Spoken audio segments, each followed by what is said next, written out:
ഇതിൽ നമ്മുടെ നാട്ടിലൊക്കെ പലരും വീഴ്ച വരുത്തുന്ന ഒരു കാര്യം എന്താണെന്ന് വെച്ചാൽ, ചിലർ വിചാരിക്കും മുട്ടുവേദന അല്ലെങ്കിൽ നടുവേദന ഒക്കെ കാരണം അവർക്ക് ചിലപ്പോൾ റുക്കൂയിലേക്ക് പോകാൻ പറ്റൂല, അല്ലെങ്കിൽ സുജൂദിലേക്ക് പോകാൻ പറ്റൂല, ചിലർക്ക് ഇടയിലിരുത്തത്തിൽ മടങ്ങിയിരിക്കാൻ കാലിന് പ്രയാസം, ഇങ്ങനൊക്കെ കാരണത്താൽ ചിലർ എന്ത് ചെയ്യും, അപ്പം എനിക്ക് അളവുണ്ട്, ഞാൻ വേഗം ഇരുന്ന് നിസ്കരിക്കാൻ വിചാരിക്കും.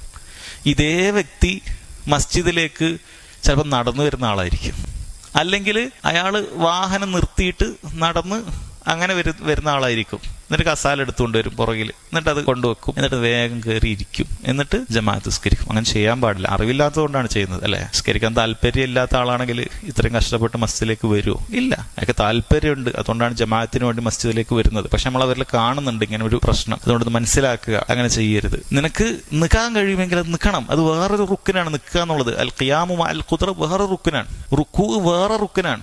റുക്കൂവിനാണോ പ്രയാസം?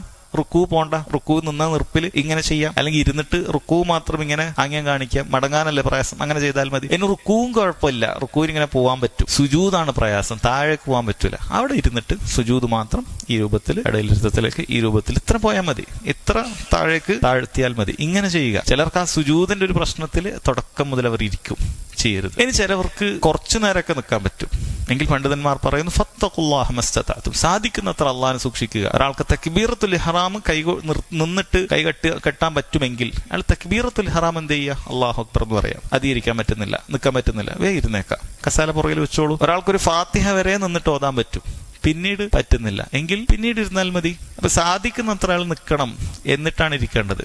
ഒരാൾക്ക് തീരെ നിൽക്കാൻ പറ്റാത്തൊരു വ്യക്തിയാണെങ്കിൽ അയാൾ പ്രയാസപ്പെട്ട് കഷ്ടപ്പെടേണ്ട ആവശ്യമില്ല, വീഴട്ടെ അപ്പൊ ഇരിക്കുക, അങ്ങനൊന്നും ചെയ്യേണ്ട ആവശ്യമില്ല. പക്ഷെ നിൽക്കാൻ കഴിവുള്ള വ്യക്തി അയാൾ നിന്നിട്ട് തന്നെ നിസ്കരിക്കുക, ഇല്ലെങ്കിൽ അയാൾ ഇരിക്കാം, സാധിക്കുന്നത്ര നിന്നിട്ട് ഇരിക്കാം. ഇത് പലരും വീഴ്ച വരുത്തുന്ന ഒരു വിഷയമായതുകൊണ്ട് പ്രത്യേകം എടുത്ത് പറഞ്ഞതാണ്.